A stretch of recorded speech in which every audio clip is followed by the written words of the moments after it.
Welcome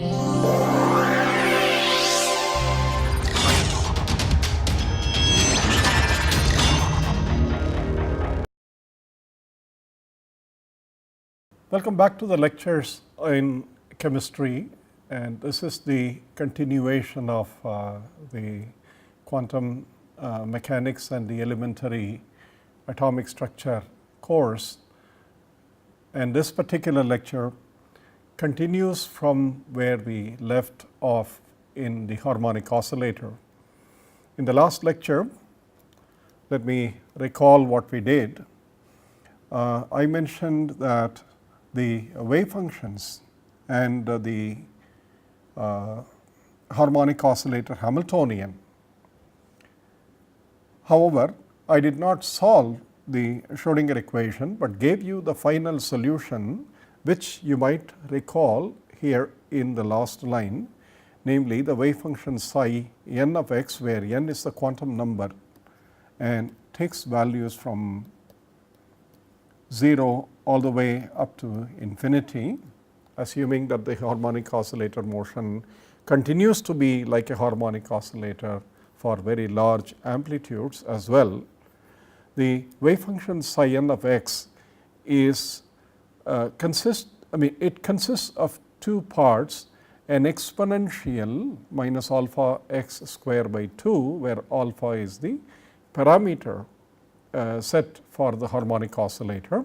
Alpha is defined here as the force constant times the mass of the harmonic oscillator divided by the square of the Planck's constant, and this whole thing is a square root. And alpha has the dimensions of 1 over the length squared. Therefore, if x represents the displacement, then alpha x square is dimensionless.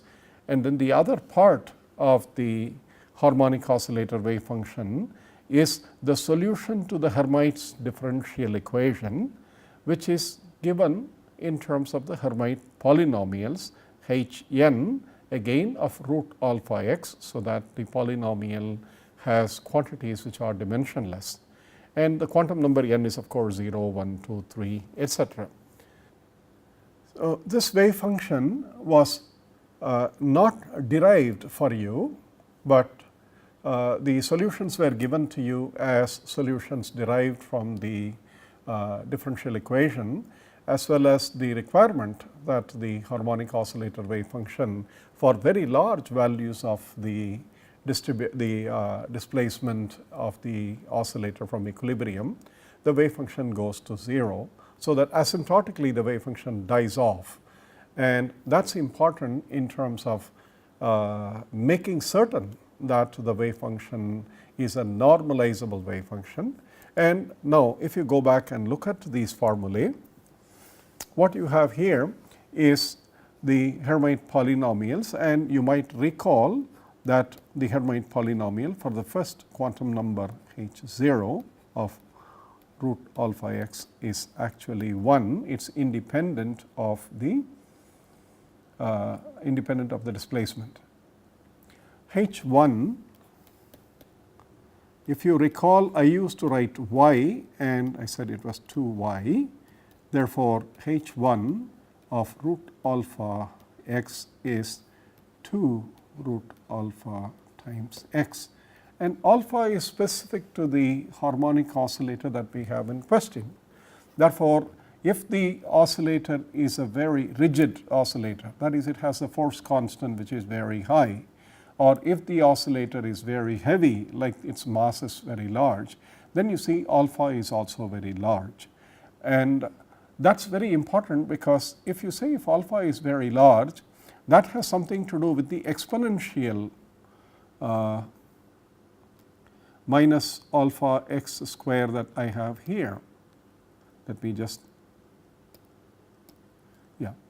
it has a bearing on this term, because the exponential will become very narrow, and therefore, the properties of the harmonic oscillator are reflected in the wave function, which builds them through the exponential as well as through the Hermite polynomial. What is the second Hermite polynomial? H2 of root alpha x you remember that was 4 y square minus 2, therefore, it becomes 4 alpha x square minus 2, and likewise for the third H 3 root alpha x, if you recall, it is 8 x cube, sorry, it was 8 y cube minus 12 y for H 3 y, and therefore, that becomes, when you put y is equal to root alpha x, it becomes 8 alpha root alpha x cube minus 12 root alpha times x, and likewise for H 4, H 5 and so on. Okay.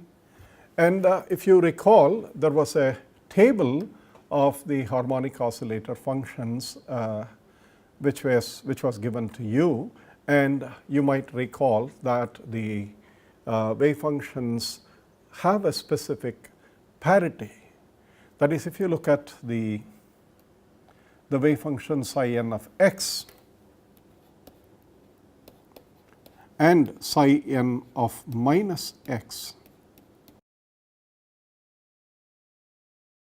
if you consider the wave function psi n of x and psi n of minus x, since you know that x can take values from minus infinity to plus infinity, that is on either side of the oscillator's equilibrium position, then psi n of x and psi n of minus x have this property, namely psi n is odd function, is an odd function if n is odd, if n is odd, and psi n of x is an even function if n is even. Okay. And this is quite obviously dependent on the properties of the Hermite polynomial that you see here, because you see the exponential of minus alpha x square is always even, whether it is plus x or minus x. Since you have the square of the x here, this function is independent of the sign of x. However, this function obviously depends on the sign of x, as you can see it in some of the examples here, namely h 0 of x is independent of x, therefore, it is independent of the sign of x. h 1 of x is simply x, therefore, h 1 of root alpha x is an odd function if x is negative, because the function is also negative. What is the relation between odd and even functions? You might kindly recall that a function is odd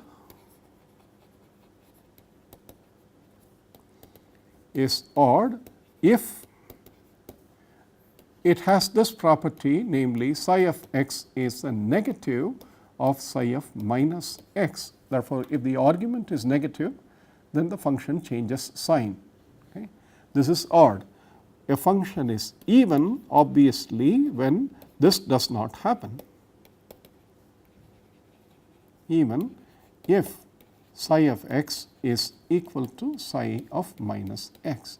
And with this definition in mind, you will immediately see that the odd numbered Hermite polynomials, namely h 1, h 3, and if you recall h 5, it contained x raised to 5, x cube and an x, nothing else. Therefore, the odd numbered, odd indexed Hermite polynomials are all odd functions, and likewise the even quantum number indexed Hermite polynomials like h 0, h 2, h 4, h 6, etc. are all even. Therefore, this property is very important in terms of determining the average values and the momentum, etc., since integrals have some very specific properties with respect to odd and even function. Remember, if you are integrating a function between symmetric limits minus a to plus a and f of x dx, you can say something about it if f of x is odd. the answer is this integral will be 0. If f of x is even, you can't say immediately what the answer is, but you can write the following, namely the integral minus a to plus a f of x dx for an even function is 2 times 0 to a f of x dx. So, these are properties which are extremely important, and you can see that if the integral is odd, integrand is odd between symmetric limit, that integral is 0. Okay. These are mathematical requirements which are very useful later on when you study more mathematics and more quantum mechanics and other problems in physical chemistry. Okay. Now, what do we have with respect to these functions? Let us get to the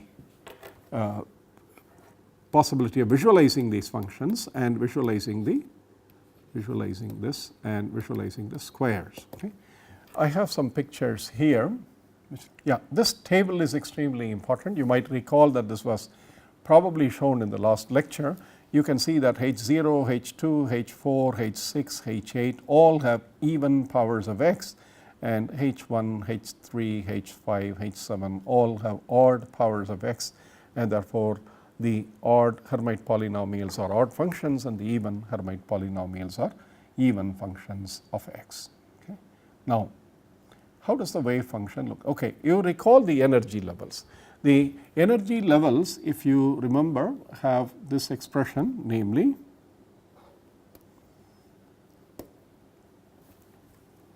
E n is h bar omega times n plus a half, where n is equal to 0, 1, 2, 3, etc. Therefore, you can see that E0 is h bar omega by 2, E1 is 3 by 2 h bar omega, and E2 is 5 by 2 h bar omega, and so on. So, what does that tell you?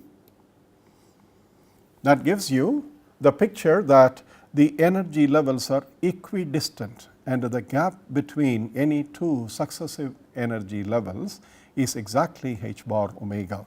So, this is the half h bar omega, this is the 3 by 2 h bar omega, this is all in half h bar omega kind of units. So, do not worry about these numbers 2, 4, 6, etc. So, the base level is h bar omega by 2, 3 by 2, 5 by 2, 7 by 2, 9 by 2, and so harmonic oscillator is equidistant, and it has an interesting consequence in the spectrum of a harmonic oscillator. In fact, if the spectrum of a pure harmonic oscillator contains exactly one line, namely the transition between any pair of nearby energy levels and nothing more than that. In order to excite energy transitions between, say, the level 0 to the level 1 or 2, level 2 or level 3, you need to have the harmonic oscillator behave as an unharmonic oscillator. These things will become clearer when we talk about the spectroscopy part of it. But now, having looked at the energy a little bit, let us see what the wave functions are. Okay. Psi 0 of root alpha x is 1 times exponential minus alpha x square by 2 times the normalization constant n0. Let us not worry about that. We will only concern ourselves with this, and this, when you plot it as a function of x, negative x, and this is minus x, and this is positive x. If you do that, this is an even function, and this is the familiar bell shaped curve, which is the Gaussian function, centered at 0, at x is equal to 0, and this height is obviously n0. Okay? That is the value, because the exponential goes to 1 when x is 0, but for larger values of x, the exponential function decreases, the Gaussian function decreases in value, and therefore, this is the bell shaped curve you have here. And in a sense, that is what you see in this picture.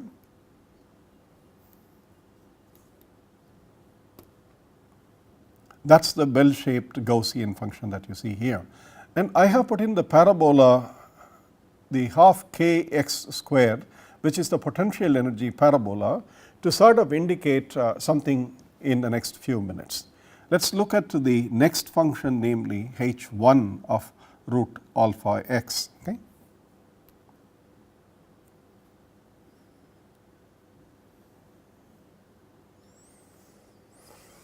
h1 of root alpha x is the normalization constant n times 2 root alpha x. If you remember, hey, this is the h1 times exponential minus alpha x square by 2. So, if we have to look at it simply, we will plot it as y times e to the minus y square by 2. If you want to, the picture, this is the same as the picture that you have, where I have put in y is equal to root alpha x. What does the graph look like? So, if you plot this graph,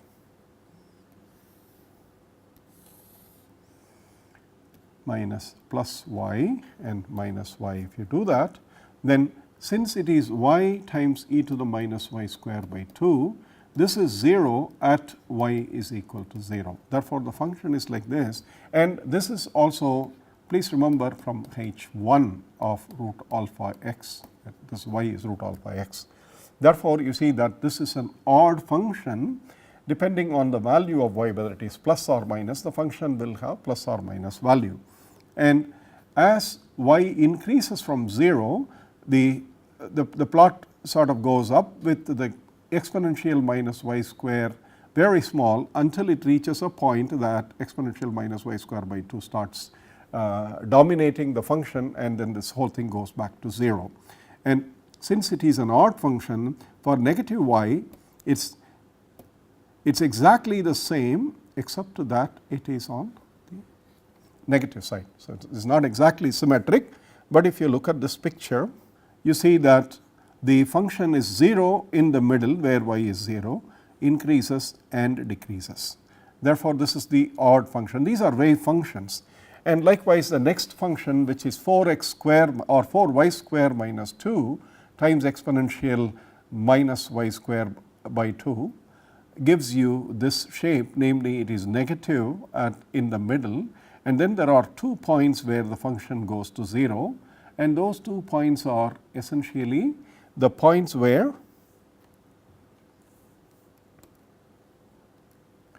the function 4y square minus 2 h 2 of y exponential minus y square by 2 is 4y square minus 2 times exponential minus y square by 2. The exponential never goes to 0 except when y is very infinitely large, positive or negative. Therefore, this goes to 0 at values y is equal to 1 by root 2 plus or minus. There are 2 values, and remember, y is root alpha x. Therefore, x is equal to, you have plus or minus 1 by 2 root, sorry, plus or minus 1 by root 2 alpha. Root 2 alpha. Okay. So, there are 2 points at which the function goes to 0. So, to plot that here, you have, this is the negative side for the initial value, and then you have the positive side which goes back to 0, and also this is the even function, so it goes back to 0, and you can see these are the 2 nodes of the function of psi 2 of x. And for any wave function with the quantum number psi n of x, which is the harmonic oscillator eigenfunction, there are n nodes at which the psi n of x goes to 0. Okay. There are n points, but the n is finite. Therefore, the number of nodes is finite. The nodes are not a serious problem. What is important is around the nodes, when you worry about the probabilities, which is the square of the wave function, what you do is that you see that the negative parts are all cancelled out, everything is positive, but near the nodes the probabilities will be very small. So, now let us look at that part in this graph. Let us take the square of the wave function, and when you plot the square of the wave function, this is what you get. Namely, the first one is simply exponential minus alpha y, or exponential minus y square, and therefore, it has the same shape, except that it is narrower than the wave function. But what is important is that the probability of finding the harmonic oscillator outside of the classical potential region that you have here, okay, that is non-zero. This happens only with harmonic oscillator and for any other system in which the potential is finite in any given region. Remember, the particle in a one dimensional box that we looked at, we ensured that the particle stays inside the boundary by making certain that the potential energy is infinitely positive and repulsive at the boundaries, which meant that there was no leaking of this probabilities of the system outside of the forbidden, outside of the allowed region. So, the harmonic oscillator, if you look at that, there is this part which is non-zero outside the classical potential energy region. The classical potential energy region is only an indicator to tell you that if the harmonic oscillator were to obey classical mechanics, then it is impossible for the harmonic oscillator to be found outside of these two turning points. These are the turning points are essentially the points where the harmonic oscillator turns in the other direction. Okay. That means that is a point where its kinetic energy is 0, its potential energy is maximum, and that is equal to the total energy of the harmonic oscillator. This is classical system. Therefore, for a classical harmonic oscillator, there is nothing called finding the harmonic oscillator outside of the potential barrier. Unfortunately, in quantum mechanics, the whole thing is more difficult to imagine, but that is what happens, that the square of the wave function being non-zero except at finite number of points here. These are the nodes that you see here. Okay. So, the nodes here, for example, this is with the quantum number 2, and this is with the quantum number 3, this is with the quantum number 4, and so on. You see the number of nodes. Around the nodes, the probability of finding the harmonic oscillator is small, but never 0, because we never talk about the probability of finding the harmonic oscillator at a given point in when the variable for the harmonic oscillator motion is continuous. It is always a small interval that you have to worry about, and in no finite interval, however small that may be, the harmonic oscillator probability is ever 0. Therefore, you see that the probability of finding the harmonic oscillator is always finite in all regions.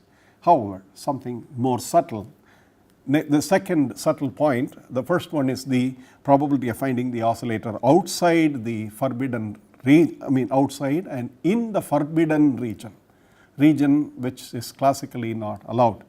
That probability is finite, it is never 0. This is called tunneling. Okay. This is a phenomena which is introduced for the first time when you have finite potential barriers, one dimensional barriers. The phenomenon of tunneling is something that we find. Namely, it is a region in which the system probably will have, in a classical sense, negative kinetic energy, but that is difficult to visualize. It is possible for the system to be found in regions which are classically forbidden. That is the quantum mechanical statement. Okay.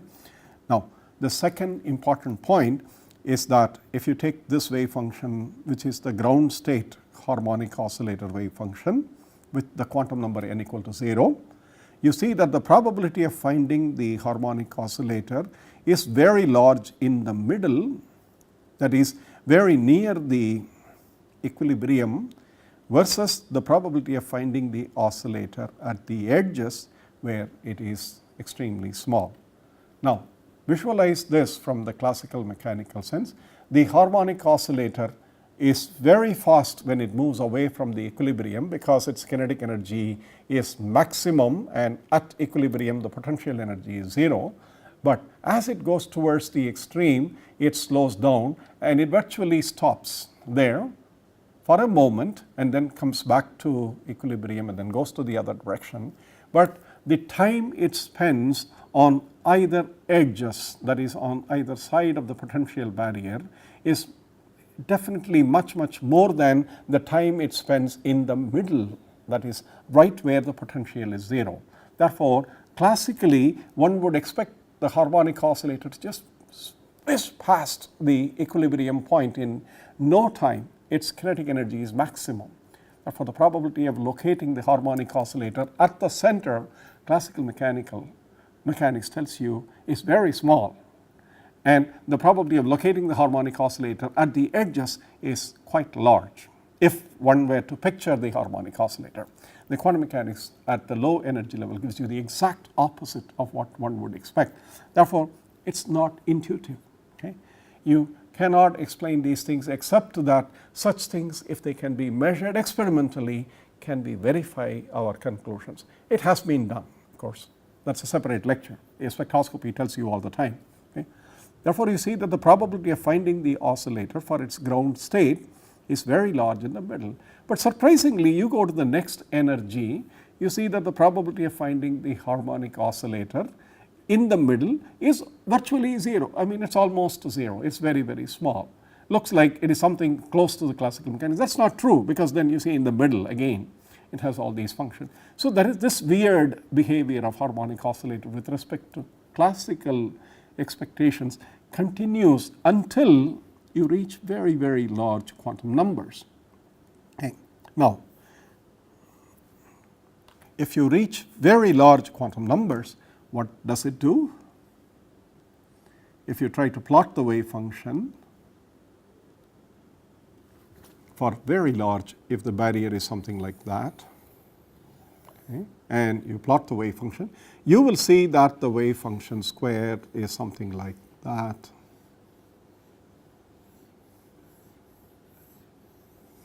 And if you plot it for, this is for say 1, 2, 3, 4, 5, 6 nodes that you have. So, this is psi 6 of y. Okay.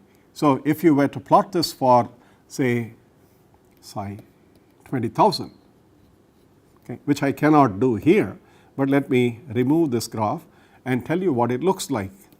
It will look exactly like the maximum probability here, and then I cannot draw the squiggles. So, let me just connect to the height of the squiggle.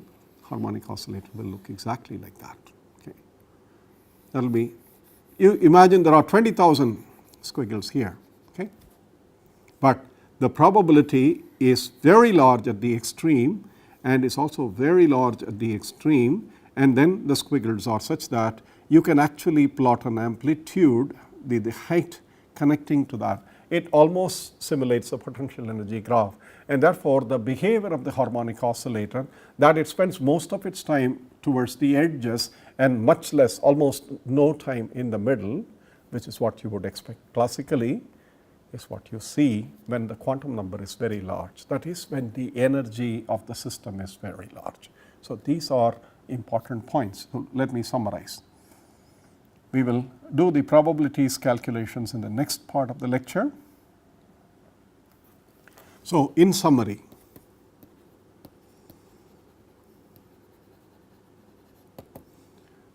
psi n of x square dx between minus infinity to plus infinity is, I would say, root alpha x. So, it does not matter, but yeah, let me just write that, okay, root alpha x, and then there has to be some dimension factor here to ensure that you are integrating. This is equal to psi n square is equal to 1. Best would be to write this as psi n y square dy between minus infinity to plus infinity is 1. Okay.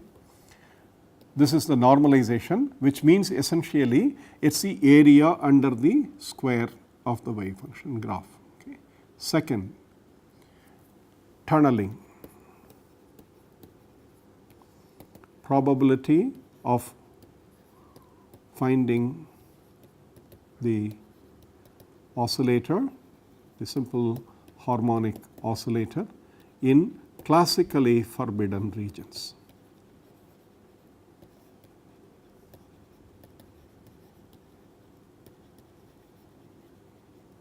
Non-zero. Okay. Third, probability of finding the oscillator in different regions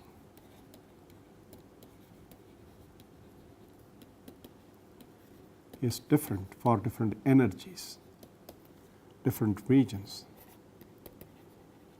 is different for different energies. Therefore, there is no uniformity except that when n is extremely large, simple harmonic oscillator behaves similar to classical simple harmonic oscillator. Classical simple harmonic oscillator. So, these are the things that need to be kept in mind. What we will do in the next lecture is to study the probability and also calculate some of the expectation values like the average value for the harmonic oscillator position and the momentum, etc. Until then, thank you very much.